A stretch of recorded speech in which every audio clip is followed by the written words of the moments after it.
অনুষ্ঠানের প্রথমে আমরা এই অনুষ্ঠানে কৃতজ্ঞতা প্রকাশ করতেছি আমাদের শ্রদ্ধেয় স্যারের, যে স্যার তার মূল্যবান সময় থেকে যে আমাদেরকে এই সময় দিয়েছেন। গত বছরও শুরু থেকে স্যার সবার আগেই স্যার চলে আসছেন, আর এই বছরও স্যার আমরা টাকার সাথে সাথে চলে গেছেন। হয়তো স্যার এখানে উপস্থিত না হলে আমাদের অনুষ্ঠানটা অন্যরকমই হতো। হয়তো স্যার আছে বলে আমাদের অনুষ্ঠানটা আরো সুশৃঙ্খল, সুন্দর, মার্জিত ভাবে উদযাপিত হচ্ছে। এখানে প্রথমেই স্যারের প্রতি কৃতজ্ঞতা প্রকাশ করতেছি। এরপরে কৃতজ্ঞতা প্রকাশ করি আমাদের মুজাহিদ ভাই, যে শুরু থেকেই আসলে গতানুগতিক ধারায় এলাকায় আমরা থাকি, তাই আমাকে ম্যানেজমেন্ট কমিটির আহ্বায়ক করা হয়েছে।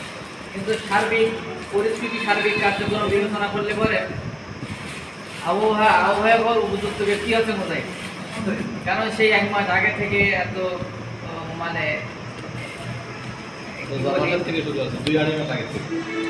শুরু থেকেই তার প্রচেষ্টা, তার মানে তার অনুপ্রেরণা, উৎসাহ অন্য একটা মাত্রায়। সে ঢাকাতে বসে সেইখান থেকে সবার সাথে যোগাযোগ করে। এরপরে আমরা স্মরণ না করলে নয়, আমাদের হাফেজ রেজওয়ান সাহেব সে উপস্থিত নেই এখানে। বেচারা ডাক্তার মানুষ, রুগী রেখেই, যখনই কিছু রুগী রেখেই আমার সাথে সময় দিচ্ছে। এরপরে আমাদের তরিকুল আছে, তরিকুলও একটা কোম্পানিতে জব করে, ব্যস্ত থাকে, তারপরেও ব্যস্ততার মাঝখান থেকে সাতক্ষীরা থেকে ফিরেছে। সাতক্ষীরা থেকে জার্নি করে ফিরে কেবলমাত্র বাসায় এসে দাঁড়িয়েছে। ওই অবস্থায় পৌঁছেছে, ওই অবস্থায় নেমেছে। এই সমস্ত মানুষগুলোকে আসলে অনুষ্ঠানের শুরুতেই এদের কৃতজ্ঞতা প্রকাশ না করলে আমাদেরকে ছোট করা হবে তাদের। আসলে প্রত্যেকটা মানুষের কিছু না কিছু পরিশ্রমের মধ্য দিয়েই যে কোনো একটা জিনিস প্রতিষ্ঠিত। এই মানুষগুলোর অক্লান্ত পরিশ্রম, ত্যাগ, যার মধ্য দিয়ে আজকের এই অনুষ্ঠানের সফলতা। সম্মানিত হাজিরে, আমরা বলতে চাই যে আমাদের পুনর্মিলনীটা জাস্ট পুনর্মিলনী না হোক, আমাদের পুনর্মিলনীটা জাস্ট খাওয়া দাওয়ার মধ্যে সীমাবদ্ধ না থাকুক। আমাদের পুনর্মিলনীটা যেন হয় আমাদের সাবেক ক্লাসমেট যারা আমরা ছিলাম 11 ব্যাচের বা আলিম 13 ব্যাচের একটা ইউনিটি তৈরির অন্যতম একটা মাধ্যম। আমরা 2007 সালে থানা মাদ্রাসা থেকে ফারেক হয়েছিলাম। থানা মাদ্রাসা আমাদের সেই 24 জন একসাথে ফারেক, কিন্তু আগামীকালকে পুনর্মিলন। তো আমার এক ভাই, উনি কালকে অনেকক্ষণ কথা বললেন আমার সাথে, মানে ওনার চিন্তাধারাগুলো আমার সাথে শেয়ার করলেন। উনি বলতে চাইলেন যে বিষয়গুলো, মানে জাস্ট আমরা ওই চিন্তাধারার কথাটা উল্লেখ করতেছি যে আমাদেরও এর থেকে অনেক কিছু নেওয়ার আছে। উনি বললেন যে আমাদের টাকা তোলার পরে এক্সট্রা যে টাকাটা থাকবে সেটা আমরা একটা ফান্ড গঠন করব। আমাদের শুধুমাত্র এই খাওয়া দাওয়াই যেন সীমাবদ্ধ না হয়। আমাদের একটা ফান্ড থাকলে পরে যদি আমাদের মাঝখান থেকে যদি আমরা জানতে পারি অমুক অসুস্থ, আমরা এই ফান্ড থেকে 500 টাকা খরচ করে যে কদরে সম্ভব হয় সেই কদর মিলে সবাই মিলে যাবো। যখন ওই সময় টাকা তুলতে যাবো, ওই সময় সবাই ডাকতে যাবো, হয়তো অনেকেই হয়তো বা দেখা যাবে যে আমাদের একজনের বাচ্চা অসুস্থ, তার জন্য আমাদের 5টা ডোনেট করা দরকার, 2000 ডোনেট করা দরকার তার অবস্থার ভিত্তিতে। আমাদের যখন ক্যাশ থাকবে, ওই সময় যখন আমরা টাকা তুলতে যাবো, হয়তো অনেকের পকেটে টাকা নাও থাকতে পারে, বা ওই সময় টাকা তুলতে গেলে একটা লেনদি সময়ের প্রসেসের দরকার হয়, বা যারা ম্যানেজমেন্টে থাকবে তারাও ব্যস্ত থাকতে পারে। এই জন্যে এটা যেন আমাদের একটা ইউনিটি গঠনের মাধ্যম হয়। আমরা তো আগে 2011 সালে দাখিল পরীক্ষা দিয়েছি, কিন্তু সেই সময়ে তো আমরা নেই। আমরা প্রত্যেকেই আমরা একটা অবস্থানে চলে আসছি। তাহলে এখন জাস্ট নিছক পুনর্মিলনটা যেন আমাদের আনন্দ ফুর্তির অন্যতম মাধ্যমের মধ্যে সীমাবদ্ধ না থাকে, এটা যেন আমাদের উপকারিতা, আমাদের ইউনিটি গঠনের অন্যতম মাধ্যম। পাশাপাশি আমাদের মধ্যে সবাই তো আর একই অবস্থায় নেই। কেউ ধনিয়া হয়ে গেছে, অনেক, কেউ গরিব আছে, কেউ বা ভালো চাকরিজীবী, কেউ বা বেকার। একে অপরের সুবিধা অসুবিধা, দুঃখ সুখে যদি আমরা অংশীদার হতে না পারি। আমাদের স্যার নাম বললেই চিনতে পারবেন, ঢাকা বিশ্ববিদ্যালয় উপল, শোনা যায় স্যারের নামটা স্যার উপল না স্যার? ওই যে বাংলা স্যারের কথা বলছিলাম একদিন, উপল ঢাকা বিশ্ববিদ্যালয়ে এক স্যারের গল্প করছিলাম না, ওনার সাথে নামটা কি জানো? এখন ওই ঢাকা বিশ্ববিদ্যালয়ের বাংলা স্যার ছিলেন উনি, এখনো আছেন ঢাকা বিশ্ববিদ্যালয়ে। আমাদের খুলনাতে যখন আমরা বিসিএস এর কোচিং করি, তখন ওই স্যার একদিন ক্লাসে আসছিলেন, আমাদের বাংলা ক্লাস দিতে আসছিলেন।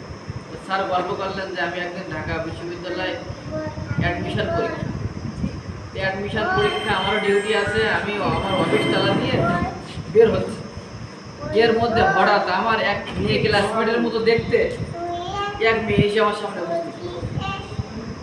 তো আমি অবাক হলাম যে আমার সেই মেয়ে ক্লাসমেটের মতো দেখতে একেবারে ফটোকপি, কিন্তু তার বয়সটা এখন আমি তো বার্ধক্যের দিকে উপনীত, আমার বয়স 50 প্লাস। এই মেয়ে সেরকম কোয়ালিটি। তো উনি এসে আমাকে, ওই মেয়ে এসে আমাকে সালাম দিল, দিয়ে বলল যে আঙ্কেল আমার আম্মুর নাম। তখন চিনতে পারলাম যে আমার ক্লাসমেটের মেয়ে। আমার আম্মু অমুক, আমার আজকে এখানে অ্যাডমিশন পরীক্ষা আছে, আমার আম্মু আমাকে বলেছে যে তুমি যেই অমুক জায়গায় এটা আঙ্কেলের সাথে কথা বলবে আমার পরিচয়। তো বললো ওই পরিচয় দেওয়ার পরে আমি সঙ্গে সঙ্গে আমি ফোন করলাম, করে আমি বললাম যে আজকে আমি গার্ড দিচ্ছি। আমার গার্ডের বাতিল করে দিলাম। দেওয়ার পরে ওই মেয়েকে নিয়ে ওর উপরে অ্যাডমিট কার্ড দেখলাম, যে রোল নাম্বার কোথায় কি, ওর রুমে গেলাম, ওকে বসাই দিয়ে ওর খোঁজ খবর নিলাম যে ওই রুমে কে কে গার্ড দিচ্ছে। আর তাদের 2 জন গার্ড দিচ্ছে, 2 জনই আমার জুনিয়র, তারা ঢাকা বিশ্ববিদ্যালয়ের টিচার। তাদেরকে বললাম যে এই মেয়েটা আমার খুব ক্লোজ, আমার এক বোনের মেয়ে, এর দিকে একটু বিশেষ নজর। তো সেভাবেই সব কিছুই হলো। পরে সেই মেয়েটা ঢাকা বিশ্ববিদ্যালয়ে চান্স পেয়ে যাবো, ঢাকা বিশ্ববিদ্যালয়ে আছে পড়ালেখা করতে। তো এটাই আমাদের ক্লাসমেট হিসাবে আমাদের একটা বড় একটা বন্ধনের উপকারী।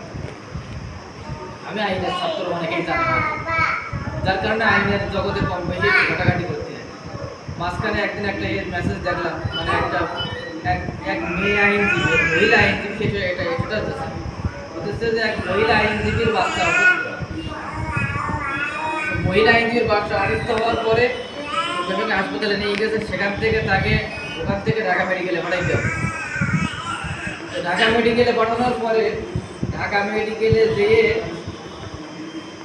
সবার তো সবসময় টাকা থাকে, আর ঢাকা মেডিকেলে কোনো জায়গায় ইমার্জেন্সি কোনো এতে কাছে কয় টাকা থাকে, ঝটপট করে তার প্রথমেই ভর্তি করা, পরীক্ষা নিরীক্ষা এগুলোতে করে তো টাকা প্রায় খরচা। এখন যিনি স্ট্যাটাসটা দিয়েছে উনি বলতেছেন যে আমি নিজে গেছি, এই তার খোঁজখবর নিলাম। খোঁজখবর নেওয়ার পরে জানলাম যে আর্থিক অবস্থা এরকম অবস্থা। বলতেছে ওইখান ফিরে আসার পরে তারপরে সময় বার কাউন্সিল, বারের যেখানে আইনজীবী হয়তো তারা করে কিছু নির্দিষ্ট একটা বিল্ডিং আছে, ওই বিল্ডিং এ গেলাম আমরা, 2 মহিলা আইনজীবী, একটা ওড়না নিলাম, নিয়ে বললাম যে আমাদের একজন আইনজীবী অসুস্থ, প্রত্যেকেই যার যে সামর্থ্য হবে সেখান থেকে সহযোগিতা, সবাই যে যার মতো পেরেছে সে তার মতো সহযোগিতা করেছে। ওই টাকাগুলো নিয়ে আমরা একত্র করে যখন ওই মহিলা আইনজীবী যে যার বাচ্চা অসুস্থ তার পর্যন্ত গেছি, বলতেছে ওর ওই যে টাকা নিয়ে গেছে সে টাকা যে খুব বেশি বড় অঙ্কের টাকা তা কিন্তু না, তার ওই টাকায় যে তার বাচ্চার সুস্থতা শেষ পর্যায়ে পর্যন্ত যাবে এমন কিন্তু না। কিন্তু ওই সময় তার সহপাঠী আমরা, সহকর্মী আমরা, আমাদের এই সহযোগিতাটা সে পেয়ে সে যে আমার পাতা বৈদ্যুরের যে কান্নাটা কিনতেছে, আনন্দের কান্না, এই কান্নাটা টাকা পয়সা দিয়ে কিনতে পারবে। আজকে আমরাও চাই যে আমাদের 15 মিনিটের অন্যতম মাধ্যম হোক এই পরিবেশ সৃষ্টি, অন্যতম মাধ্যম হোক আমাদের একে অপরের সহযোগিতা বন্ধন। সেই দৃষ্টিকোণ থেকেই আমরা সামনে অগ্রসর হবো। আমরা আমাদের প্রত্যেকে গুরুত্বপূর্ণ মতামত দেবো। তো প্রথমেই কথা বলার জন্য অনুরোধ করতেছি আমাদের ব্যক্তিগতভাবে আমার খুব স্নেহের আমাদের মুকুল ভাইকে কিছু কথা বলার জন্য।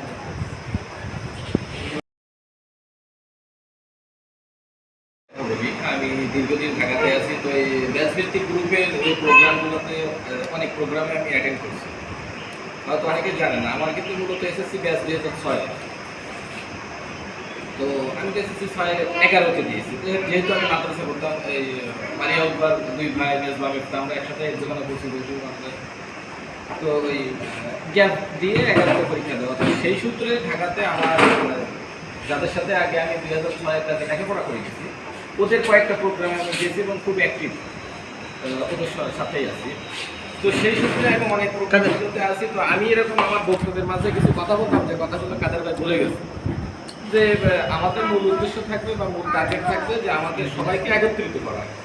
গত বছর আসছিল হয়তো 15 জন 20 জন হয়, এইভাবে 2-1 বছর বা 2-3 বছরের ভিতরে যেন আমরা সবাইকে নিয়ে আসতে পারি। তারপরে দেখা গেল আমাদের কাদের ভাই ভুলে গেল, এটা একটা খুবই ভালো উদ্যোগ। কারো বাচ্চা অসুস্থ হয়ে গেল, কেউ অসুস্থ হয়ে গেল, বা আমাদের মধ্যে অনেকেই হয়তো অনেক ভালো পর্যায়ে গেছে, অনেকেই হয়তো একটু লো পর্যায়ে আছে, তাকে হেল্প করে কীভাবে নিয়ে আসা যায়।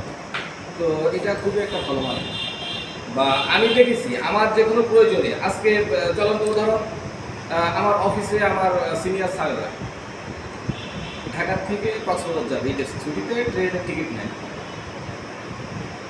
তো হুট করে আমার এক স্যার বলতো, মুকুল তো ওই SSC 6-8 ব্যাচে খুব অ্যাক্টিভ, অনেক ছবি টবি দেখি, তো মুকুলকে ধরো, ওর হয়তো কোনো জায়গায় বন্ধু বান্ধব আছে। তো বলার পরে আমি আমার ডাকার পরে আমার বললো, আমি এক বন্ধু আছে নাবিল নামে, ও কমলাপুর টিকিট মাস্টার হিসেবে কাজ করে, ওরে ফোন দিলাম। ও বললো, বন্ধু এরকম তো আমাদের হাতে সুযোগ নেই, তবে যারা টিকিট সিন্ডিকেট আছে এদেরকে আমাদের সাথে পরিচয় আছে, নাম্বার দিচ্ছি, 200 টাকা বেশি নেবে না, আমার পরিচয় দিও, একই রেট টিকিটটা পেয়ে যাবা, বেশি লাগলেও কি টিকিটটা পেয়ে যাবা, কোনো টাকা মাইক দেওয়া দেওয়া নেই। তো টাকা বেশি যায়, এই যে টিকিটটা সে একটা সিস্টেম করে দিল। আজকে স্যারেরা যাবে কক্সবাজার আজকে নাইট, তো এই যে এরকম। তারপরে হচ্ছে বিভিন্ন হাসপাতালে সিট হচ্ছে না, এই কিরা আছে ডাক্তার বন্ধু কিরা আছে 6-8 মানে আমাদের 11 থেকে তো আর অনেক আগে, তো তারা অনেক উপরে চলে গেছে। তো এইরকম আমরা মানে একটা সময়ে একে ওপরে হেল্প করতে পারি, পাশে দাঁড়াইতে পারি, শুধু খাওয়া দাওয়ার মধ্যেই না। আর আজকে দেখা গেল কাদের ভাই আর মুজাহিদ ডেকে দিয়ে আসতেছে, এইরকম যারা আমাদের এলাকায় থাকে, সামনে করে থাকে, এরাও 2-1 সাথে অ্যাড হয়ে যেন প্রোগ্রামটা সামনে আরও অনেক সুন্দর হয়, অনেক বড় হয়, সেই আশাবাদ ব্যক্ত করতেছি এবং সবার সুস্থ কামনা করে শেষ করছি।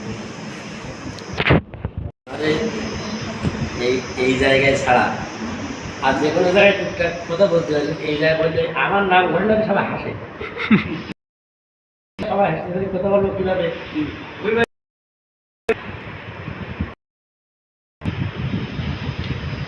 আল্লাহ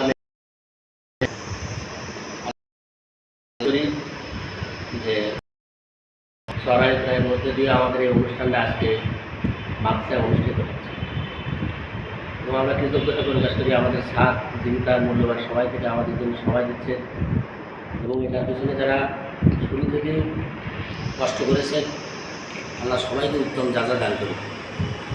গত বছর এই অনুষ্ঠানটা যখন মাদ্রাসা হয়েছিল তখন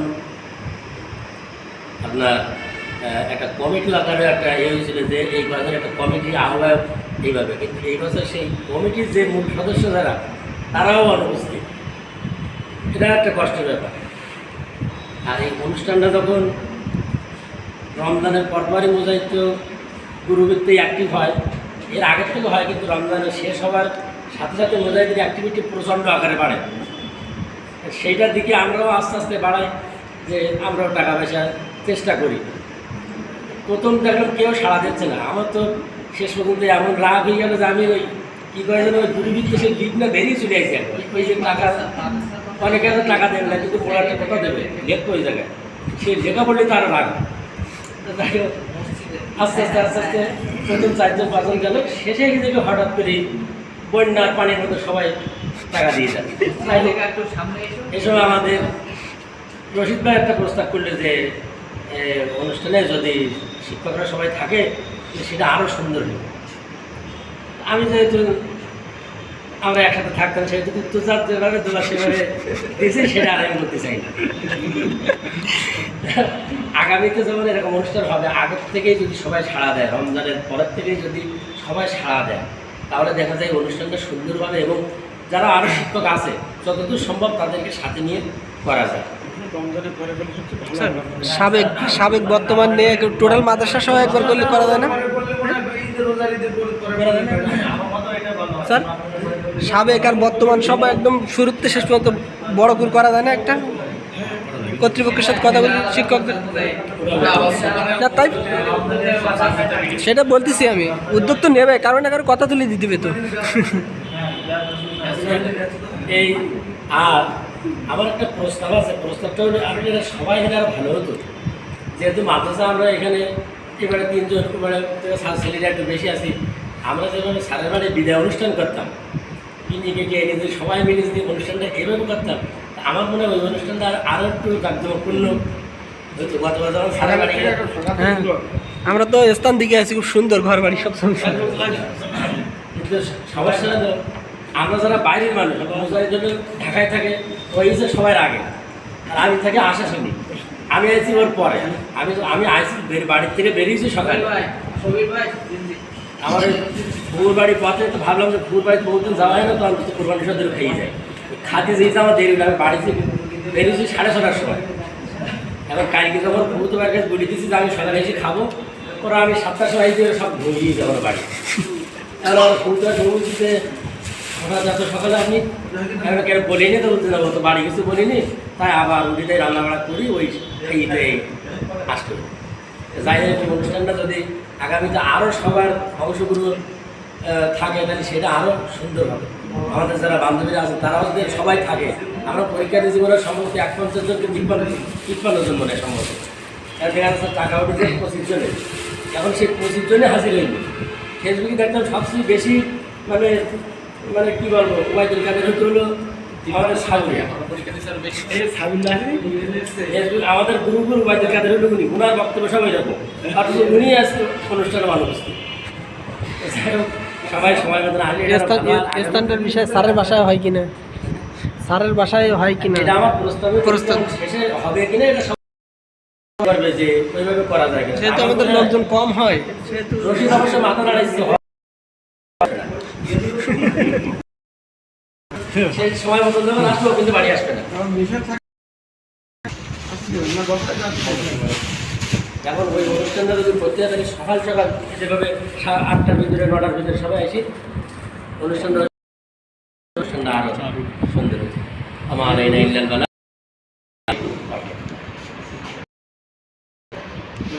আলহামদুলিল্লাহ। আমাদের ভাই রবিউল ইসলাম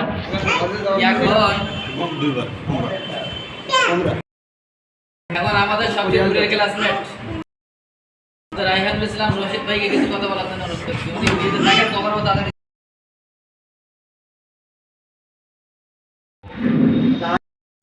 ইমাম হাসানের অস্তার করোনা দিয়েছি নেই, তাই বলতেছে কুল আল্লাহু আহাদ, নবী আপনি বলুন এই নবী কোন নবী, ওই ইমাম হুসাইনের নানা ওই কেউ ওয়াজ করতে। তাই দেখলাম যে এই অনুষ্ঠানেও যে করোনা যদি ওয়াজ করা যায়, তা দেখলাম বাবারে রশিদ সাহেবের এই ওয়াজ দেখলাম আছে একেবারে ওয়াজ আছে মুভি হাবলিল্লাহ আয়াত ছড়িয়ে গেছে।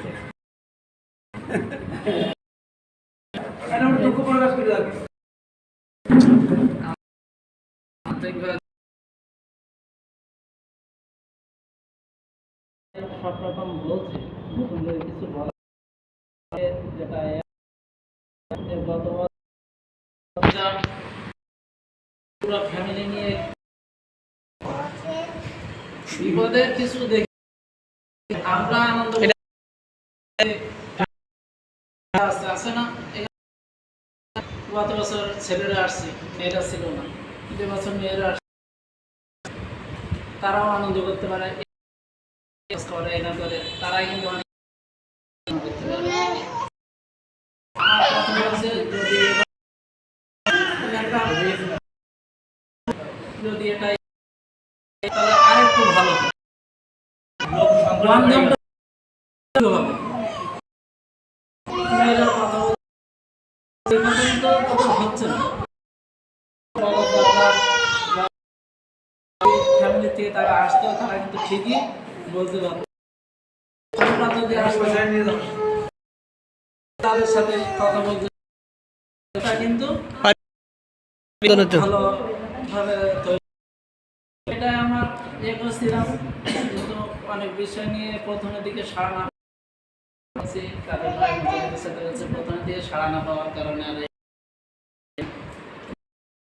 এখন থেকে যেভাবে হোক সাড়া আজকে 25 জনই তো উপস্থিত মারবে ওই তো এটা নিজেদের একটা এটা যদি জোর করে কিছু হবে না, যে যার মতো এ করতে হবে। যদি করা যায় আমার দাখিল আলিম এবং আমাদের দাখিল অবস্থা ছিল না, কিন্তু আলিমে ছিল সন্তুষ্ট করতে। সেক্ষেত্রে আমাদের সংখ্যায় অনেক বড় হবে, অনুষ্ঠানটাও আরও বড় হবে। পরবর্তীতে যদি আমরা সারা বর্ষায় করতেছি, অনুষ্ঠানটা আরও বড় হলো এবং আরও জাঁকজমকপূর্ণ হলো। আর ঘরে রুম 3টা রুম আছে তো, মেয়েদের আলাদা রুম। হ্যাঁ, মেয়েরা আমাদের সংখ্যায় বেশি হলো, মেয়েদেরকে করতে হলে ওদের ফ্যামিলি হয়তো অ্যালাউ, মেয়েদেরকে ফ্যামিলি সবাই করলে ওরা সবাই হয়তো জামাই সব তাহলে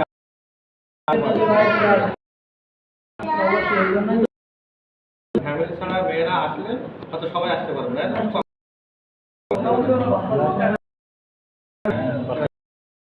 বাচ্চাটা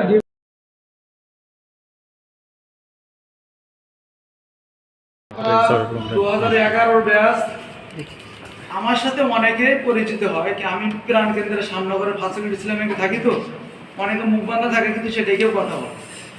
মেয়েদের কথা বলি আর ছেলেদের সাথে ওয়াহরা মতো সবার সাথে আন্তরিকতা আছে। এখানে এসে অনেকের সাথে দেখে খুবই আন্তরিকতা, আলহামদুলিল্লাহ। আর বিশেষ বিশেষত আমাদের এই যে শিক্ষক মন্ডলীর ভিতরে অন্যতম একজন শিক্ষক আমাদের গুরু, পিতা মাতার পরপরই তাদেরই স্থান আমাদের রফিক স্যার, আমারও আত্মীয়। তারপরে ঝন্টু স্যার সুস্থতার কারণে তিনি আসতে পারেন না, তার সাথে কথা হয়েছে, তারপরে তিনি আসার জন্য আগ্রহ জানাইছে। চেষ্টা করবো যে এখানে আমাদের ব্যাচ, আমাদের এই 2011 সালের ব্যাচটা সবাইকে মাদ্রাসায় আমি সবার সাথে টুকটাক কথা হয়, সবাই আমাদের ব্যাচকে ফলো করে বেশি। তো এই এমন একটা ব্যাচ কোথাও পাওয়া যায় না, যে আন্তরিকতা, ভালোবাসা, হৃদ্যতা, সম্মান, প্রত্যেক শিক্ষকের সাথে যে দেখা হলে আন্তরিকতা যে সালাম বিনিময় করা। এখন জামানায় যে আমাদের যে স্যার রফিক স্যার আছেন, আমাদের গুরুজন গুরুজন সম্মানিত ব্যক্তি, নানারাই বলতে পারবে এখনো যে ব্যাচগুলো আছে তারা শিক্ষকদের দিলে সম্মান দেয় না, আন্তরিকতা দেখে না, ভালোবাসা দেয় না। কিন্তু আমি তো জানি না যে গত বছর অনুষ্ঠান হয়েছিল, আমি জানিই না। এবছর কাদের ভাই আমাকে জানাইছে, আমি বলছি ভাই টাকা পয়সা যা লাগে আমি আসি, টাকা পয়সা যা লাগে আমি আসি, আমার বলো কোনো কাজ কাম নেই, আমি ব্যস্ততার মধ্যে থাকা হয়, ব্যাংকে সব সাদিকের নাম্বার আছে না, সাদিকের নাম্বার তা ভালো লাগছে আলহামদুলিল্লাহ। অনেকে অগুছালো কথা বলছে, যে অনেকে ফ্যামিলির কথা বলছে, স্যারের বাড়ির অনুষ্ঠানের কথা বলছে। আসলে একটা অনুষ্ঠান করতে গেলে যারা দায়িত্ব থাকে তারা দায়িত্ব নিয়েই কাজ করতে হয়। একটা অনুষ্ঠানে কিন্তু 5-10 আমরা এখানে মনে করেন 20 জন লোক আছে, 20 জন লোকই কিন্তু কাজ করে, 20 জন লোক কিন্তু অ্যাক্টিভ না। যেরকম এখানে কথা হয়েছে, যেরকম কাদের ভাইয়ের সাথে কথা হয়, জাহিদের সাথে কথা হয়, জাহিদ অনেক সময় ফেসবুকে আমি চালাইতে পারি না, পার্সোনাল ফোন নেওয়া করি ছাত্র জীবনের থেকে। একটা সেট কিনছি, বাসায় থাকে, বাড়ি ওর কাছে ছেলে ব্যবহার করে ছোট, কিন্তু যখন টুকটাক রাত্রি দেখি ও দেখি অনেক কিছু লেখে মাথার সাথে, এইগুলো পড়ে জানি না ও কিছু বলতে চাচ্ছে আর কি। এই যে কাদের ভাই কিছু লোকে যে 20 জন লোক আছে, সবাই কি কথা আমার কি আন্তরিকতা দেখাচ্ছি না, সবাই কিন্তু দেখাবে না। যে যে দায়িত্ব আছে সে সেখান থেকে উঠে আসতে হবে। এখানে অনেকে ফ্যামিলির কথা বলতেছে, স্যারের বাসায় অনুষ্ঠানের কথা বলতেছে। সাপোজ আমি 50 লোকের অ্যারেঞ্জমেন্ট করলাম, আমার হলো 20 জন, কথাগুলো বুঝতে হবে। আমার কিন্তু এমন মনে করে আমার টাকা দিল, আমি টাকা দিলেন, কিন্তু আমি 50 জন লোকের অ্যারেঞ্জমেন্ট করে 20 জন লোক হলো, ভাবগুলো কি করবো? আমি যখন একটা অনুষ্ঠান করি, সাপোজ বাসায় একটা অনুষ্ঠান যখন করি, করার ক্ষেত্রে কি হয় যে আমার এই লোকটা আমার বাসার থেকে আসবে, ফ্যামিলির থেকে ঈদের সময় অনেকে দাওয়াত দিচ্ছে না, কি দিচ্ছে কিনা? ফ্যামিলিতে আমার লোক 4 জন আসবে, আমরা যখন কোয়ান্টিটি অ্যাকুরেট হইতে পারবো না, আমার ফ্যামিলি সহ আমরা সবাই বলি, কিন্তু টাকাটা যখন মনে করেন আমরা 20 জন যখন, তখন বলা যাবে না 20 জন আসার সম্ভাবনা আছে। জাহিদের কাছে যারা দায়িত্ব থাকে, মুজাহিদ ভাই টাকা ধরছে, আমি 1000 টাকা যখন হোক আমরা নাহলে আমি বলবো কি ভাই, কিন্তু আপনি টাকা দিলেন না, আমি বলবো কি ভাই আমার মুক্তি নেই ভাই, কি আমার আপনি সারা ভাষা অনুষ্ঠান করেন, ঠিক আছে, বলতে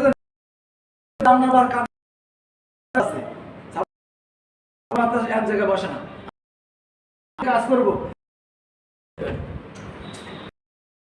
বোঝেন ফ্যামিলি, কিন্তু ফ্যামিলি আমাদের টাকা 500 টাকা করে দিচ্ছে, 500 টাকা দিচ্ছে সারা মাসের যখন একটা অনুষ্ঠান করতে যাবো, আমার মনে করেন অ্যামাউন্টও বাড়াইতে হবে। এবছর 500 টাকা বলছে, তখন ফ্যামিলি সহ ঠান্ডা দেওয়ার বসে দিচ্ছে না, আমারটা তো একবার। আর এখানে একটা কথা বলি, মেন দায়িত্ব বোধ আলাদা, ইমামতি করো করে যায় না সাপোজ আমার ভুলে গেছি অনেক সময় চাকরি করে তো পরে ঢোকে আগে কেন ঢোকে আরে পেরেন্ট আছে সেখানে ব্যাংকে আগে ঢুকি না পরে ঢুকি দায়িত্ব তখন আমরা একটা পবিত্র থাকাই লাগবে নামাজ পড়বো এরকম করতে বসতে সবাই বয়ান দিচ্ছি বয়ান সবাই দিতে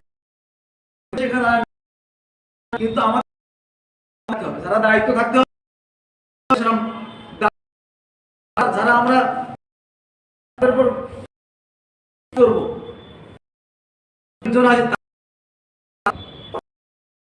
টাকাটা 20 জন লোক আমার কি আমার আজ আমি ঢাকায় থাকি সময় নেই 8টার সময় বন্ধ দিচ্ছি আমি এই যে দোকানে বসে চা খাচ্ছি কি করবো দায়িত্ব জিনিস আলাদা সময় জিনিসটা আলাদা সকলের জন্য আন্তরিকতা রাখবার আলহামদুলিল্লাহ খুশি এর সাথে দেখা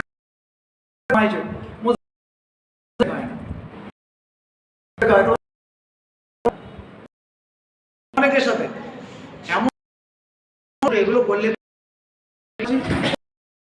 ঠিক আছে আমরা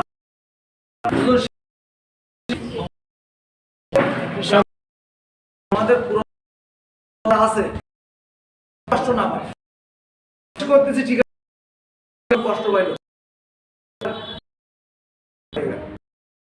সম্মান যখন আছে তাদের টাকা সিদ্ধান্ত করে তারা আল্লাহ আমি আমার বাড়ির পাশ দিলে আমি তার ভাত না খাওয়াই ছাড়ি রে আছে একটা রবিউলের বাড়িতে দাওয়াত খাওয়া তো বসে আছে এটা সম্ভব তবে আমরা কাজে এটা রাগ করলে হবে না, আমরা বিশাল ব্যস্ত মানুষ। এই প্যাসেঞ্জার আমাকে দেখার সময় নেই, আমাকে ফোন দিলে তো কোথাও খাওয়ার সময় নেই। খাবার নিয়ে কই গেছে বাসায় কিন্তু বাসায় খেলা ব্যাপার কথা হলো এদের সাথে কথা হয়েছে বাসা গেছে কোন একলে আমার আমার শ্বশুরের মস্ত আমি আমি খুবই উন্নত সত্য কিছু বলবো সবাই বলা তো আমি তো রবিউল শুরু কর কি বলবো তোরা তো দেখাচ্ছে সালাম আলাইকুম কষ্ট এই আর কাদের লাগা না আমাকে গিয়েছিলাম না বললেছে তুমি মুভি দেই মুভি বাড়াইছে ওই বন্ধ ছিল হঠাৎ ঈদের সাপ্তাহিক বাউরি দিয়ে এই ঝামেলাটা করছে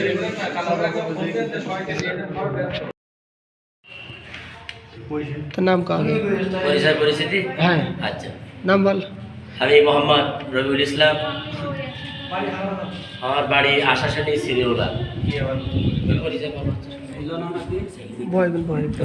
আশাশানি সিরিওলা, সিরিওলা সুন্দর উলা মানে বাগান, উলো বাগান এর কি একটা নাই আশাশানি সিরিওলা আমার বাড়ি ওইখানে। ওইখান থেকে এফএ শেষ করার পর আমাদের হাফেজ মহিউদ্দিন এই জায়গাটি সবাই চেনে। আমি প্রথম এক মাদ্রাসায় গেলাম, চাঁদপুর দাখিল মাদ্রাসা।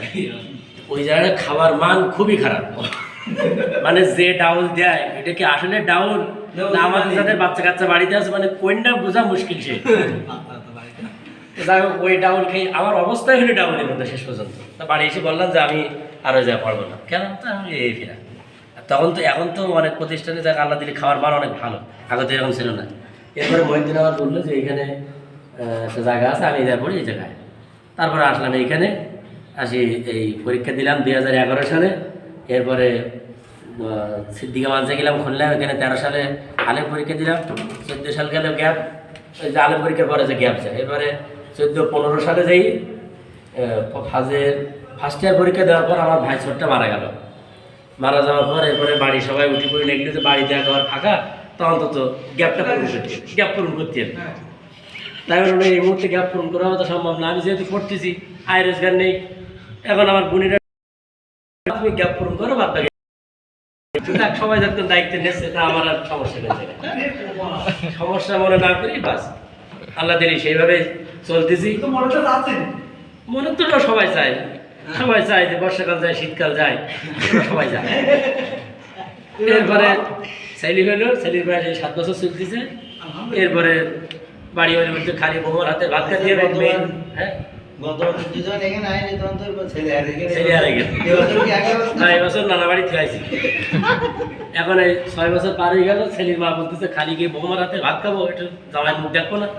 তাহলে দেখতে গেলি সেইভাবে সকল মিলে চেষ্টা করতে হবে। সকল মিলে চেষ্টা করি, সবাই মিলে না ওই সবাই তো বলতাম নিজে না বলতাম 10 মিনিট করে গেছে হারিস দিন একা না পারলি তখন এখন সফল, একার প্রচেষ্টা এখন সফল। এখন ঝামেলা গেছে আরেক জায়গায়, মেই হয়েছে জানুয়ারি ফেব্রুয়ারি মাস, এপ্রিলের 2 তারিখে।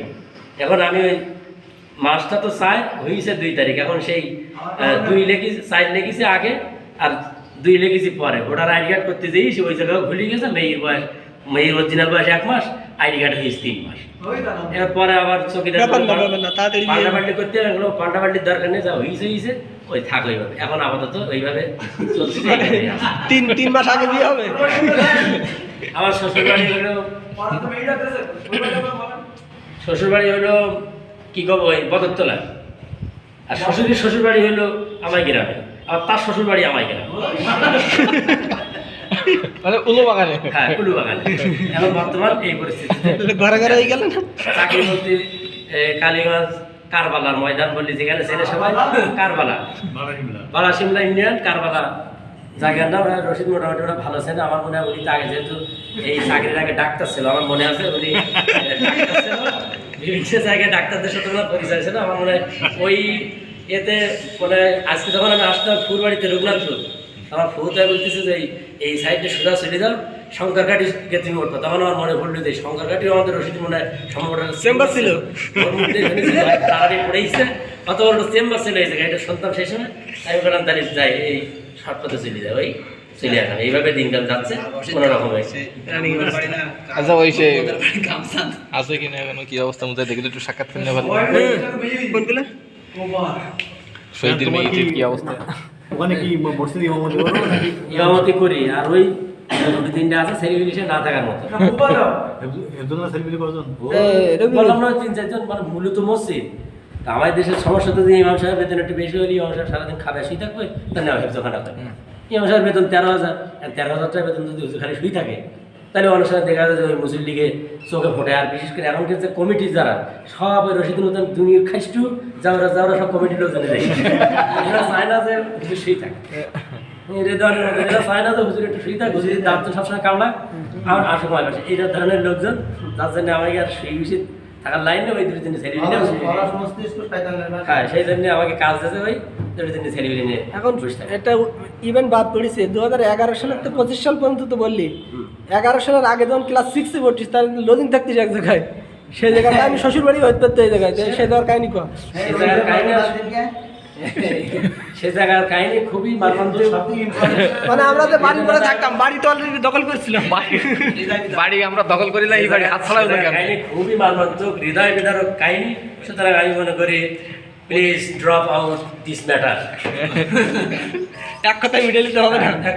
এখন আমার পর বক্তব্য রাখবে এই আমাদের সম্মানিত না ওই ইয়ে সম্মানিত রাজকেনা কি অবস্থা ফ্যামিলি বাচ্চা কাচ্চা কি কি এসে এই সারা কিছু নাই, এই ছাড়া ওর মতো অত না এখন ওই এর সাথে কথা বলেন ওটি নিয়ে আপাতত বন্ধুরা